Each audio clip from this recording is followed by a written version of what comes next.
है आप सभी का आपके अपने चैनल लक्ष्य तक पर। तो चलिए यूपी टेट की एक और बेहतरीन क्लास का समय हो चुका है और आज की क्लास होगी सीडीपी की। अगर आप तैयारी कर रहे हैं यूपी टेट की तो यह क्लास आपके लिए ब्रह्मास्त्र होगी। चलिए लेट न करते हुए क्लास को शुरू करेंगे और आज की क्लास में 50 प्रश्न फिर से लेकर आ गए हैं आपके लिए और पैटर्न वही होगा। एक प्रश्न एमसीक्यू, उसके बाद दो प्रश्न वन लाइनर। तो ये रहा आज की क्लास का पहला प्रश्न। पहला ही प्रश्न थोड़ा सा टफ है लेकिन आराम से पढ़ेंगे तो उत्तर निकलेगा। चलिए क्या कह रहा है यहाँ पर। ए कह रहा है कि सभी बच्चे एक ही गति से विकास करते हैं और आर कह रहा है कि विकास एक सतत प्रक्रिया है। यहाँ पर दो कथन दिए गए हैं। अब यहाँ पर इसके बाद देखेंगे ऑप्शन क्या कर रहा है। पहला ऑप्शन आ वाला कह रहा है ए और आर दोनों सही हैं, आर सही व्याख्या है। और बी वाला कह रहा है कि ए और आर दोनों सही हैं और आर व्याख्या नहीं है। स वाला कह रहा है कि ए गलत आर सही और द वाला कह रहा है कि ए सही आर गलत। चलिए फटाक से बता दीजिए कौन सा सही होगा। देखिए यहाँ पर ध्यान देने वाली बात ये है कि यहाँ पर दोनों चीज़ सही है। ठीक है, यहाँ पर ए और आर दोनों सही हैं और आर जो है सही व्याख्या कर रहा है। तो इसका उत्तर पहले प्रश्न का ए वाला ऑप्शन सही कर लेंगे। चलिए अगला प्रश्न देखिए क्या कह रहा है। वन लाइनर में कह रहा है कि विकास का एक सिद्धांत क्या है, बताइए। विकास का एक सिद्धांत कुछ भी लिख सकते हैं, व्यक्तिगत विभिन्नता लिख सकते हैं ना, बिल्कुल व्यक्तिगत विभिन्नता लिख लीजिए। चलिए व्यक्तिगत विभिन्नता, ठीक ना। अगला प्रश्न विकास और वृद्धि में अंतर क्या है, अगर आपसे ये पूछा जाए तो नोट करिएगा क्योंकि ये प्रश्न काफी ज्यादा इंपॉर्टेंट हो जाता है। सबसे पहले बात करेंगे विकास। तो विकास क्या होता है, आप जानते हैं विकास क्या होता है, समग्र होता है। ठीक, विकास समग्र होता है। और वृद्धि जो होती है, वृद्धि ये शारीरिक होती है। इसको आप लोग नोट करेंगे, यहां से पूरा का पूरा उत्तर आपको मिल गया कि वृद्धि और विकास में अंतर क्या होता है। ठीक ना, बिल्कुल। वृद्धि शारीरिक होती है और विकास जो होता है वो समग्र होता है, पूरे शरीर का होता है, पूरे व्यक्तित्व का होता है। ठीक ना। चलिए आगे बढ़ते हैं और देखते हैं अगला प्रश्न क्या कह रहा है। कहा जा रहा है कि एक बच्चा जब केवल दिखने वाले पहलुओं पर ध्यान देता है और तर्क नहीं कर पाता, यह क्या दर्शाता है। संरक्षण दर्शाएगा, केंद्रीकरण दर्शाएगा, वर्गीकरण या प्रतिवर्तिता दर्शाएगा। क्या होगा हमारा इस प्रश्न का उत्तर, फटाक से कमेंट बॉक्स में बता दीजिए जल्दी से। चलिए ध्यान से समझिएगा क्या कह रहा है। प्रश्न थोड़ा सा टफ है, हमने आपको पहले ही बताया था कि आज के प्रश्न थोड़े से ज्यादा टफ होने वाले हैं। फिर से एक बार प्रश्न पढ़िए। कह रहा है कि एक बच्चा केवल दिखने वाले पहलुओं पर ध्यान देता है और तर्क नहीं कर पाता, यह क्या दर्शाएगा। तो बिल्कुल यह दर्शाता है केंद्रीकरण। हमारा बी वाला ऑप्शन सही हो जाएगा। ठीक, चलिए आगे बढ़ते हैं, देखते हैं अगला प्रश्न क्या कह रहा है। केंद्रीकरण की बात किया गया था अभी ऑप्शन में, तो कह रहा है कि यह किस अवस्था का लक्षण है, फटाक से बताइए। चलिए यह अवस्था होगी पूर्व संक्रियात्मक। ठीक है, संक्रियात्मक। और ये इस अवस्था को देने वाले मनोवैज्ञानिक कौन थे, जीन पियाजे। और जीन पियाजे ने कौन सा सिद्धांत दिया था, तो संज्ञानात्मक विकास का सिद्धांत दिए थे। ये आप जानते रहिए। देखिए यह सिद्धांत किससे जुड़ा है, आपसे पूछा गया ना, तो यह सिद्धांत पियाजे से जुड़ा है। ये भी आप नोट कर लेंगे। हर एक प्रश्न आपके लिए इंपॉर्टेंट है, कोई भी प्रश्न मिस मत करिएगा। चलिए अगला प्रश्न देखिए, यहाँ पर भी कथन वाला प्रश्न आ गया। पहला कह रहा है कि अधिगम केवल विद्यालय में होता है और आर कह रहा है कि अधिगम अनुभव से होता है। ठीक है, अधिगम केवल विद्यालय में होता है पहला कह रहा है और आर वाला कह रहा है कि अधिगम अनुभव से होता है। यहाँ पर देखिए ए ऑप्शन कह रहा है कि दोनों सही, बी ऑप्शन दोनों गलत और सी ऑप्शन ए गलत आर सही और डी ऑप्शन कह रहा है ए सही आर गलत। चलिए प्रश्न संख्या 3 का उत्तर बताइए कौन सा सही होगा। तो बिल्कुल सही, यहाँ पर जो है दो के दोनों हमारे गलत हैं। भाई साहब ये वालों आपका उत्तर गलत हो जाएगा क्योंकि यहाँ पर दोनों ऑप्शन गलत है। ठीक है, पहला कह रहा है कि अधिगम केवल विद्यालय में होता है, इसलिए गलत होगा। क्या अधिगम सिर्फ विद्यालय में ही होता है? अधिगम का अर्थ होता है सीखना। क्या सीख सकते हैं सिर्फ हम विद्यालय में? बिल्कुल नहीं। ठीक। और आर वाला कार्य अधिगम अनुभव से होता है, जिसके पास अनुभव नहीं वह सीखेगा नहीं, ऐसा कोई बात नहीं है, इसलिए हमारा दोनों गलत हो जाएगा। ठीक, समझ गए ना? चलें आगे। चलिए आगे बढ़ते हैं और देखते हैं हमारा अगला प्रश्न क्या कह रहा है। तो अगले प्रश्न में कहा जा रहा है कि एक छात्र बार बार अभ्यास से सीखता है, यह किस नियम से संबंधित है? प्रभाव का नियम, अभ्यास का नियम, तत्परता का नियम या अनुकरण का नियम? देखिए, जब यहाँ पर अभ्यास से ही बालक बार बार सीख रहा है, तो यहाँ पर हमें कुछ और नहीं करना, तुरंत ऑप्शन बी को सही करना है। अगर आपसे पूछा जाए कि अभ्यास का नियम किसने दिया था, तो बताइए, थार्नडाइक ने दिया था। ठीक, थार्नडाइक महोदय ने दिया था अभ्यास का नियम। इसको आप जानते रहिए, थार्नडाइक ने प्रयास एवं त्रुटि का नियम भी दिया था। और इनका यह सिद्धांत किस पर प्रयोग किया गया था? तो बिल्ली पर किया गया था, ये आप जानते रहिएगा। ठीक, अभी मैंने बताया यह सिद्धांत किसका है, तो थार्नडाइक का है, नोट कर लीजिए। ठीक, प्रभाव का नियम क्या है अगर आपसे ये पूछा जाए, तो प्रभाव का नियम कैसे कहते बताइए? संतोष, परिणाम से व्यवहार मजबूत, व्यवहार मजबूत। ठीक, संतोष का नियम इसे ही कहते हैं कि संतोष नहीं, प्रभाव का नियम कहते हैं भाई साहब। चलिए, प्रभाव का नियम क्या कहते हैं देख लीजिए, संतोष परिणाम से व्यवहार मजबूत होता है। देखिए, क्लास की स्पीड तेज करने के चक्कर में तो गलतियां हो जा रही है बोलने में भाई साहब, इसलिए थोड़ी सी क्लास की स्पीड को कम करेंगे, आपको थोड़ा सा और समय देना पड़ेगा। ठीक है, ज़्यादा नहीं, लगभग 1-2 मिनट बढ़ेगा, थोड़ी सी क्लास की स्पीड यहाँ से आप धीरे करते हैं। ठीक, वैसे तो हमारा सिद्धांत होता है कि क्लास में डेली आपको 50 प्रश्न लगभग 20 से 25 मिनट में प्रोवाइड किया जाए, लेकिन लगता है आज थोड़ी सी प्रश्नों से दिक्कत हो रही है। ठीक है, चलिए बात करेंगे अगले प्रश्न की, क्योंकि आज की ये क्लास में ज़्यादातर प्रश्न इस प्रकार के हैं, ये एकदम टफ वाले प्रश्न हैं, यकीन मानिए। अगर आप भी हमारे साथ जुड़ रहे हैं, तो इस प्रकार से डेली आपको क्लासेज कराई जाती है। क्लास अच्छी लग रही हो तो लाइक करिए, चैनल को भी सब्सक्राइब करके बेल आइकन को ऑन कर लीजिए। ठीक, चलिए यहाँ पर देखिए, ए वाला कह रहा है कि पुनर्बलन व्यवहार को बढ़ाता है, और आर वाला कह रहा है दंड भी व्यवहार को बढ़ाता है। क्या दोनों सही है? दोनों गलत हैं। ए सही, आर गलत, या ए गलत, आर सही? कौन सा होगा ऑप्शन, आपको फटाक से बता देना है। प्रश्न संख्या 5 का उत्तर, चलिए। बिल्कुल, प्रश्न संख्या 5 देखिए, यहाँ पर पुनर्बलन व्यवहार को बढ़ाता है, ये तो सही है, लेकिन दंड भी व्यवहार को बढ़ाता है, तो बिल्कुल नहीं। यहाँ पर ए सही हो जाएगा और आर गलत होगा, तीसरा वाला ऑप्शन हमारा सही होगा। ठीक है, देखिए यहाँ पर कह रहा है कि दंड का प्रभाव क्या होता है, अगर आपसे ये पूछा जाए, तो ये जो होता है ना, व्यवहार को दबाता है। ठीक, दबाता है, ये जानते रहिए। अगला प्रश्न कह रहा है कि सकारात्मक पुनर्बलन क्या है? तो बात करेंगे सकारात्मक पुनर्बलन की, तो इसको आप नोट करिए, पुरस्कार। ठीक है, पुरस्कार देकर व्यवहार बढ़ाना, बिल्कुल। ठीक, ये हो जाता है सकारात्मक पुनर्बलन। आइए आगे बढ़ते हैं, देखते हैं अगला प्रश्न क्या कह रहा है।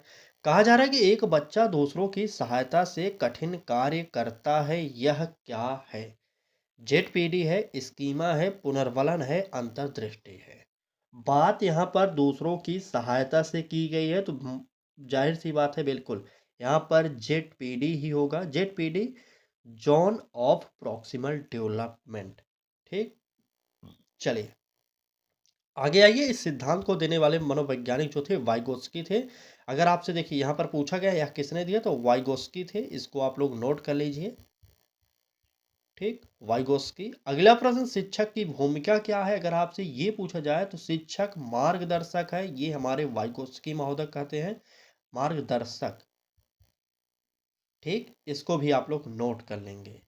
चलिए आगे आइए, देखते हैं अगला प्रश्न क्या कह रहा है। देख रहे हैं, इसी प्रकार के प्रश्नों को आज की क्लास में हमने ज़्यादा रखा है। हमें पता है कि आप लोग डेली क्लासेस देख रहे हैं, और आप कह रहे थे कि क्लास में प्रश्न सरल हैं, सरल हैं, तो हमने सोचा चलिए आज हम सीडीपी की क्लास का कराते हैं और इसमें टफ वाले प्रश्न प्रोवाइड करते हैं। तो पूरी क्लास को ध्यान से देखिएगा क्योंकि यहाँ से कई प्रश्न आपके पेपर में आ सकते हैं। ठीक, चलिए ए ऑप्शन देखिए क्या करा है, बुद्धि स्थिर होती है और आर कह रहा है कि पर्यावरण का प्रभाव नहीं पड़ता। तो देखिए पर्यावरण का प्रभाव पड़ता है, सबसे पहले ए आर वाला गलत हो जाएगा।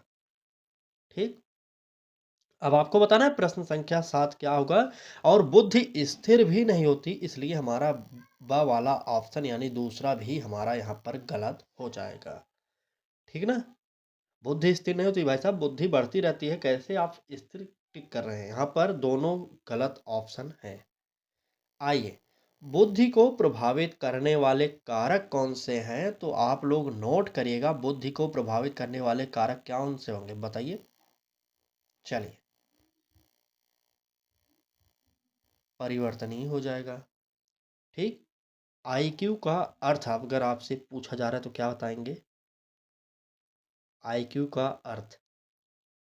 चलें, इस पर आईक्यू पर जो है पर्यावरण का प्रभाव पड़ता है, बिल्कुल आईक्यू पर पर्यावरण का प्रभाव पड़ता है, लिख सकते हैं आप लोग। ठीक है, आईक्यू का अर्थ बुद्धिलब्धि से लिया जाता है ना, बिल्कुल बुद्धिलब्धि लिख लीजिएगा, हिंदी अर्थ बुद्धिलब्ध। चलिए अगला प्रश्न, कह रहा है कि एक छात्र स्वयं खोज कर सीखता है और निष्कर्ष निकालता है, यह किस प्रकार का अधिगम है, रटने वाला, खोज आधारित, अनुकरण, निष्क्रिय।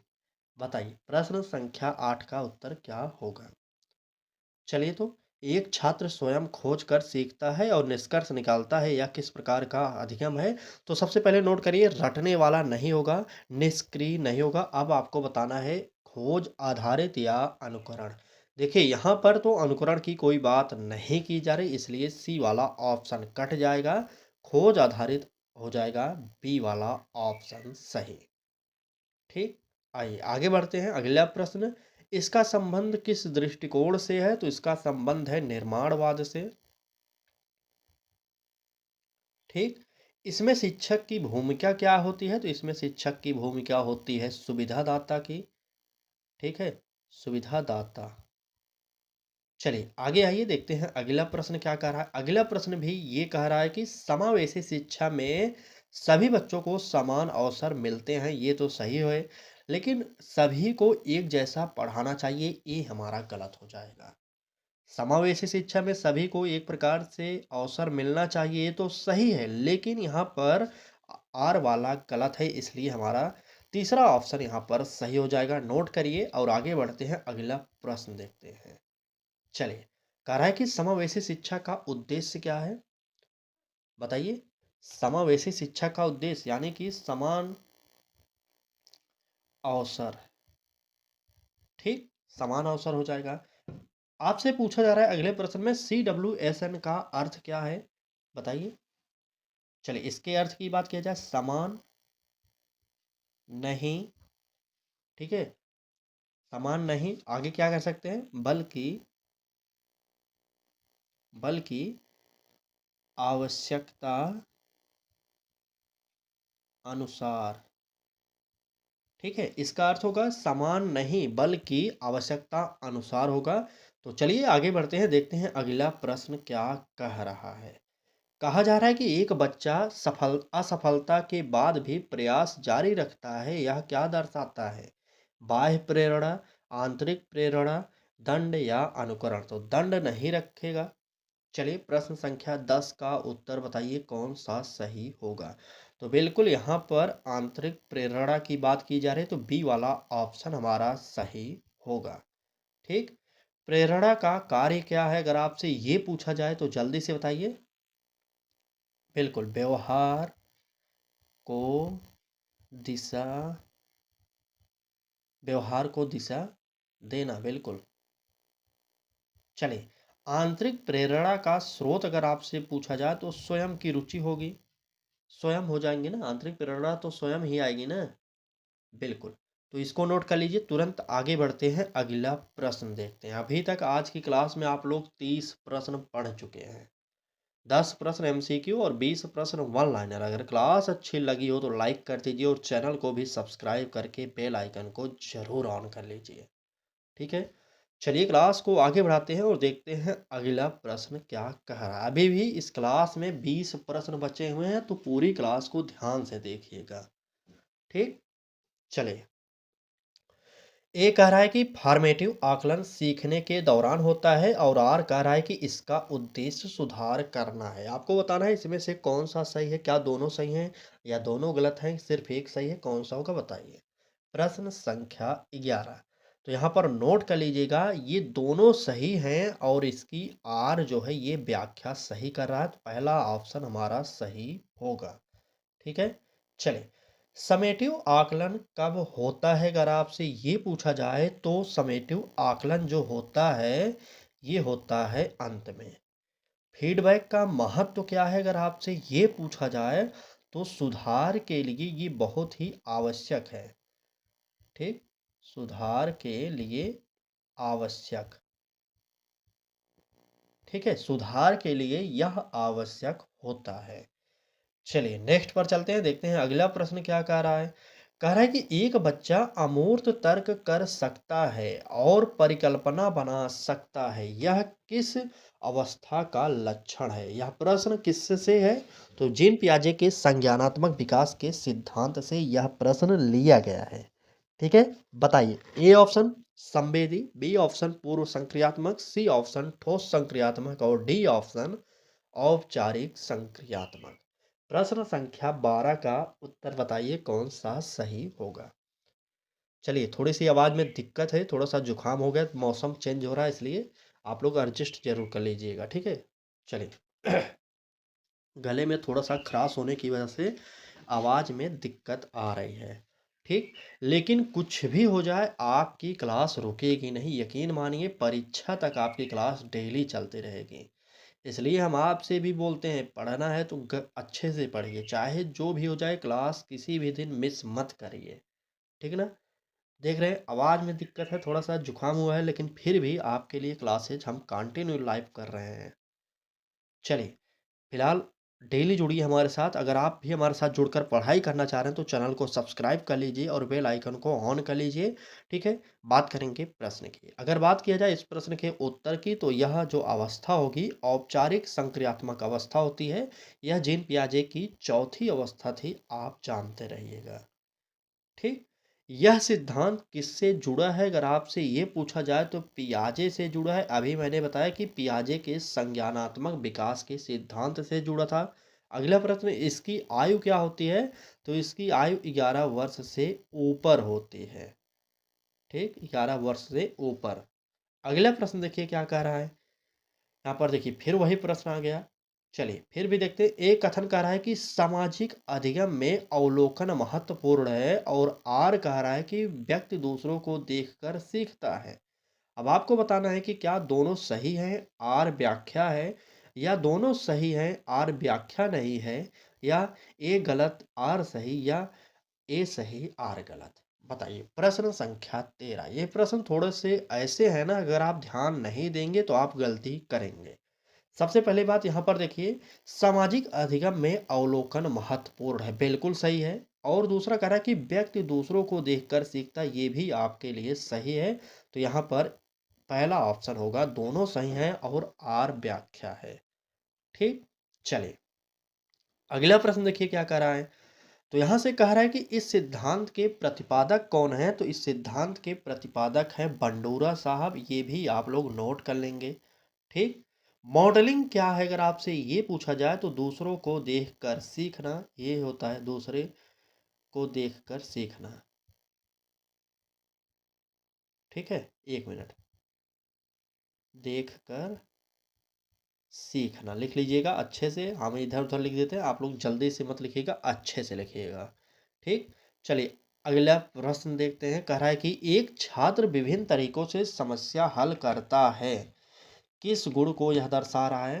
फ्लुएंसी को, फ्लेक्सिबिलिटी को, ओरिजिनलिटी को, या बुद्धि को। बताइए। प्रश्न संख्या 14 का उत्तर, तो बिल्कुल यहाँ पर फ्लेक्सिबिलिटी यानी कि बी वाला ऑप्शन हमारा सही होगा। ठीक, आइए नेक्स्ट पर चलते हैं। क्या कह रहा है, फ्लुएंसी क्या है अगर आपसे ये पूछा जाए, तो आप बताइएगा अधिक संख्या में विचार। क्या होगा, अधिक संख्या में विचार। ठीक। अगर बात किया जाए ओरिजिनलिटी क्या है, अगर इसकी बात किया जाए तो बताइए इसका उत्तर क्या होगा। ओरिजिनलिटी मतलब नवीनता कह सकते हैं। ठीक। वर्जिनिटी मतलब नवीनता हो जाएगा। आगे बढ़िए, देखते हैं अगला प्रश्न क्या कह रहा है। यहाँ पर भी कथन दिएगा। पहला कह रहा है कि अधिगम में त्रुटियां आवश्यक हैं, और आर कह रहा है कि त्रुटियां सीखने की प्रक्रिया का हिस्सा हैं। तो यहाँ पर पढ़ने की भी जरूरत नहीं, आप तो जान ही गए होंगे कि उत्तर जो होगा दोनों सही होगा, क्योंकि जब त्रुटियां होंगी तभी तो बालक कुछ सीखेगा। ठीक। इसलिए त्रुटियां जो है सीखने की प्रक्रिया मानी जाती है, ये आप जानते रहिए। ए वाला ऑप्शन सही कर लीजिए। चलिए आगे आइए, देखते हैं अगला प्रश्न क्या कह रहा है। कह रहा है कि ट्रायल एंड एरर क्या है। तो ये आप जानते हैं, इसका शाब्दिक अर्थ होता है प्रयास एवं त्रुटि। ठीक। प्रयास एवं त्रुटि। बात किया जाए प्रयास एवं त्रुटि के सिद्धांत को किसने दिया था, तो इस सिद्धांत को देने वाले थे थॉर्नडाइक महोदय। ठीक। अगर पूछा जाए कि इसका महत्व क्या है, तो ये सीखने को क्या होता है, सीखने को मजबूत करता है। ठीक। ये सीखने को मजबूत करता है, इसको जानते रहिए। और आगे बढ़ते हैं, अगला प्रश्न देखते हैं। चलिए, और ये आज की क्लास का आखिरी एमसीक्यू होगा। उसके बाद आज की क्लास को यहीं पर समाप्त किया जाएगा। ठीक। एक बच्चा पढ़ने में कठिनाई अनुभव करता है लेकिन सामान्य बुद्धि रखता है, यह क्या है। एडीएचडी है, डिसलेक्सिया है, डिस्ग्राफिया है, ऑटिज्म है। बताइए। एक बच्चा पढ़ने में कठिनाई अनुभव करता है लेकिन सामान्य बुद्धि रखता है। देखिए यहाँ पर पढ़ने संबंधित विकार है, तो नोट कर लीजिए, यहाँ पर पढ़ने संबंधित जो विकार है वो हो जाएगा डिसलेक्सिया। अगर बात की जाए डिस्ग्राफिया की, तो ये लिखने संबंधी विकार है, इसको भी आप लोग जानते रहेंगे क्योंकि यहाँ से भी प्रश्न बन जाता है। ठीक। एडीएचडी का एक लक्षण क्या है, तो ध्यान की कमी।